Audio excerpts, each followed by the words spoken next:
Bon, ça a pris environ 9 mois pour que je sorte cette vidéo.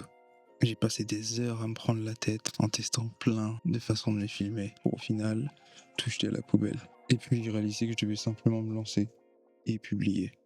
Et je pense que c'est ça la solution.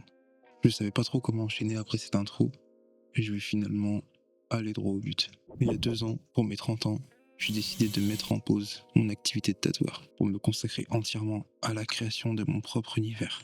J'avais déjà ma patte graphique, mais il me manquait tout ce qui gravitait autour. Alors j'ai commencé à dessiner des personnages, des créatures, leur culture, leurs légendes et même leur alimentation. C'était un taf de dingue, mais tellement passionnant. Aujourd'hui, en vrai, je peux dire que j'ai relevé le défi haut la main. Mon univers est tellement riche et tellement vaste qu'il peut être adapté sur plein de supports différents. Et c'est là que ça devient compliqué. Quel support choisir pour lancer tout ça? J'y ai beaucoup réfléchi pendant tout ce processus de création. Série animée, manga, open world, jeux mobiles, le choix manquait pas du tout. C'est des idées qui font rêver de fou, mais on va rester réaliste. 5 minutes. Car en tant qu'artiste indépendant, on n'a pas toujours les moyens de nos ambitions. C'est frustrant de connaître le potentiel de son projet, mais de devoir choisir quelque chose de plus accessible comme premier support. Et au final, j'ai choisi de commencer avec un TCG. Et franchement, c'est un super compromis. Ça permet d'introduire à la fois les personnages à travers des cartes à collectionner. Avec chaque extension, tu peux élargir ton monde et qui sait, peut-être que ça attirera un jour des investisseurs pour d'autres supports. Je me suis donc lancé en solo dans la création de ce TCG, de la mécanique du jeu au game design. J'ai tout construit en solo. À un moment, un gros poisson de l'industrie m'a approché avec une offre de fou. J'ai pris le risque de décliner l'offre et de rester en autodidacte. C'est un pari risqué, ouais, mais je pense que c'est celui qui me correspondait le mieux. Je crois fermement que pour rester fidèle à mon projet, je dois le porter en solo du début à la fin. Parfois, rester indépendant, c'est faire des compromis. Et en vrai, il y a quoi de plus gratifiant de monter un projet en solo et d'être fier de soi, tout simplement. Je pense que c'est ça qui fait toute la différence. En vrai, créer un jeu de cartes à collectionner, c'était pas du tout mon idée de base. Mais au fur et à mesure, ça s'est révélé être une excellente idée.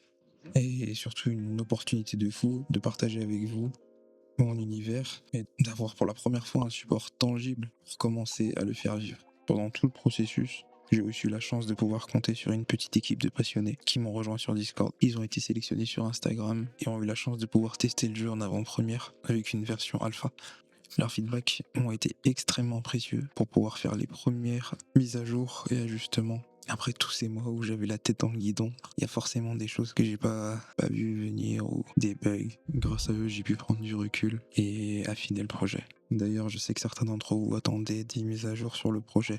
Et j'ai pas été des plus expressifs ces derniers mois, dernière année. J'ai un peu mis de côté ma présence sur les réseaux sociaux, mais j'en avais vraiment besoin, histoire de faire un break et de me retrouver un peu avec moi-même et histoire de revenir beaucoup plus fort. J'ai eu des petits soucis, des problèmes perso, donc ouais, il fallait que je retrouve une certaine sérénité pour pouvoir revenir plus fort. Mais je peux vous dire qu'aujourd'hui, je me sens enfin prêt à remonter la pente et vous proposer quelque chose de fou tout en le partageant avec vous.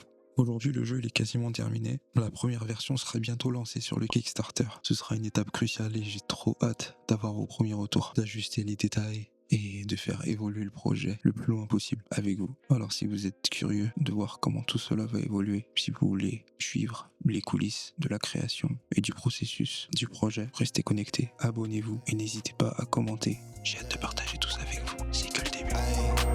Kush pack in the backpack. Okay. Nap time in the knapsack. Smartphone for the dumb bread. Clip full of the bad bag. Bad bitch in the bed frame. Okay. Same one for the break hang. Mindset on the next move.